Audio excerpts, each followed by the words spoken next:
L-Awtorità tax-Xandir sabet li l-Istazzjon Nazzjonali TVM ħati ta' nuqqas ta' imparzjalità wara li l-Partit Nazzjonalista ressa ilment dwar in-nuqqas ta' TVM illi jirrapporta xhieda mogħtija fil-kawża li l-eks kap tal-Partit Nazzjonalista Adrian Delija tjagħmel fil-qorti dwar il-beħ ta' 3 sptarijiet pubbliċi, seduta li kienet saret nhar 18 ta' Jannar illi għadda. Is-Segretarju Ġenerali tal-Partit Nazzjonalista Francis Zammid-Dimek spjega li fid-deċiżjoni tagħha l-Awtorità tax-Xandir tat raġun lill-Partit Nazzjonalista illi x-xhieda li ta' l-eks Prim Ministru Joseph Muscat f'din il-kawża kellha valur ta' aħbar. L-Awtorità tax-Xandir qablet ukoll mal-Partit Nazzjonalista illi il-kawża nnifisha wkoll kienet importanti u ta' interess nazzjonali. U għalhekk il-PBS naqas meta ma ġandarx ix-xhieda li kien ta' l-eks Prim Ministru Joseph Muscat.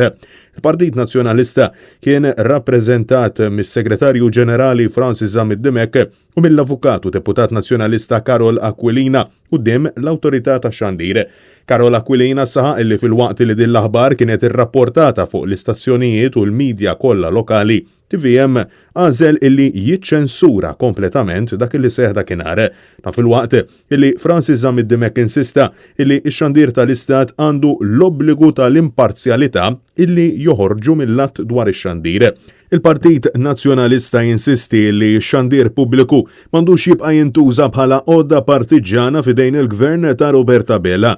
Fid-dawl ta' din id-deċiżjoni, il-Partit Nazzjonalista jistenna li TVM jibda jirrapporta b'mod konsistenti u imparzjali l-fatti skandalużi li ħerġin f'numru ta' kawżi li qed jinstemaw fil-qrati bħalissa dwar abbuż ta' poter u korruzzjoni u li jinvolvu politiċi u uffiċjali għolja tal-Gvern Laburista.